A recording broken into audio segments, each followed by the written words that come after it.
ACB की बड़ी कार्रवाई हुई। रिश्वत लेते केयर टेकर को गिरफ्तार किया गया। 15,000 रुपए की रिश्वत लेते एसीबी ने इसे ट्रैप किया है। बर ग्राम सेवा सहकारी समिति में यह कार्रवाई की गई है।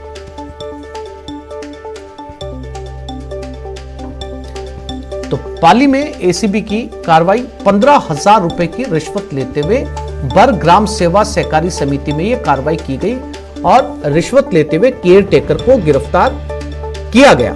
रंगे हाथों इसे पकड़ा गया है। एसीबी का ट्रैप बर की यह घटना जहां पर यह रिश्वत लेते हुए केयर टेकर को पकड़ा गया है। एसीबी की ताबड़तोड़ कार्रवाइयां पूरे प्रदेश में और लगभग रोज ये कार्रवाइयां सामने आती हुई एसीबी की। और इसी खबर पर श्याम हमारे संवाददाता हमारे साथ जुड़ गए, उनसे बात करते हैं। श्याम, कौन था ये केयर टेकर और किस मामले में ये रिश्वत ली जा रही थी? जी आसिफ, ये पाली जिले के रायपुर उपखंड के बर ग्राम सेवा सहकारी समिति का मामला है, जहां पर परिवादी की खाता में राज्य सरकार द्वारा ऋण की जो ऋण माफ किया गया है उसकी 10% रिश्वत ली थी, जिसमें 1.5 लाख रुपए परिवादी के जो राज्य सरकार ने माफ किए थे वो उसकी खाते में पूर्ण राशि लौटाने और उसको एलओसी देने के एवज में इसने 15,000 की रिश्वत ली थी, जिस पर परिवादी ने एसीबी में शिकायत दर्ज कराई थी और पाली एसीबी के एएसपी नरपत चंद ने इस कार्रवाई को अंजाम देते हुए आरोपी व्यवस्थापक शकूर खान को 15,000 की रिश्वत लेते रंगे हाथ गिरफ्तार किया। जी श्याम, जानकारी के लिए आपका धन्यवाद। रिश्वत लेते हुए बर ग्राम सेवा अधिकारी को गिरफ्तार किया गया। 15,000 रुपए की रिश्वत लेते हुए एसीबी ने इसे ट्रैप किया।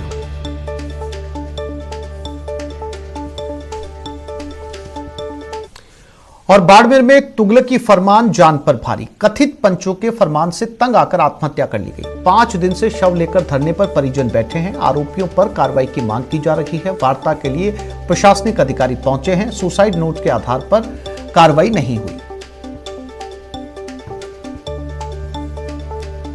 तो बाड़मेर में एक तुगलकी फरमान दिया गया। उस तुगलकी फरमान के चलते सुसाइड हो गई। सुसाइड नोट लिखा गया। प्रेमदान देथा हमारे साथ जुड़ गए। प्रेमदान, जब इस तुगलकी फरमान के चलते एक शख्स सुसाइड करता है और सुसाइडल नोट लिखकर जाता है, तो बावजूद इसके उस तुगलकी फरमान देने वालों पर अब तक कोई कार्रवाई नहीं। देखिए आसिफ, इसमें सबसे बड़ी बात यह है कि ये जो घटना है ये करीब 10 साल पुरानी बताई जा रही है, जिसमें इस परिवार को तुगलकी फरमान जारी करते हुए समाज से बहिष्कृत किया गया था। उसके बाद में परिवार ने कभी भी शिकायत पुलिस में या किसी स्तर पे दर्ज नहीं करवाई थी। इसके बाद में ये जो घटना होती है, 17 तारीख के बाद में 4 दिन बीत गए हैं। 4 दिन बीतने के बाद में शव पड़ा है।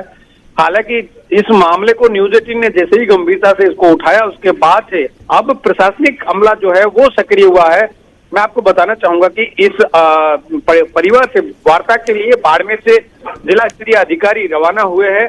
तो संभवतः कह सकते हैं कि इस घटना में अब कुछ सक्रियता दिखाई जा रही है, ताकि परिजनों से बातचीत की जा सके, उनको कॉन्फिडेंस में लिया जा सके कि भाई, क्योंकि एक सुप्रीम कोर्ट की रूलिंग है कि किसी भी मामले में 306 में जब तक ये प्रमाणित नहीं हो तब तक गिरफ्तारी संभव नहीं है। तो ऐसे में पुलिस का कहना है कि जब तक जांच नहीं हो, अगर जांच में दोषी पाए जाते हैं तो उनको तत्काल गिरफ्तार किया जाएगा। लेकिन जब तक, क्योंकि इसमें सबसे बड़ा जो सवाल है कि जो नोट मिला है, सुसाइड नोट मिला है, उसकी एफएसएल होना अभी बाकी है कि इसी मृतक के द्वारा लिखा गया था या कोई फेक है, ऐसा कहीं नहीं। इस मामले में भी जांच चल रही है। तो कहीं ना कहीं डेडलॉक पुलिस तो पीड़ित परिवार के बीच में बना हुआ था, लेकिन अब प्रशासनिक आला अधिकारी भी इसमें इन्वॉल्व हो चुके हैं। तो शायद वार्ता के बाद में आज कहीं न कहीं इसका कोई डेडलॉक टूटे और मृतक के जो परिजन है वो माने और इसका अंतिम संस्कार किया जा सके। जी आसिफ। जी प्रेमदान, जानकारी के लिए आपका धन्यवाद। कोटपुतली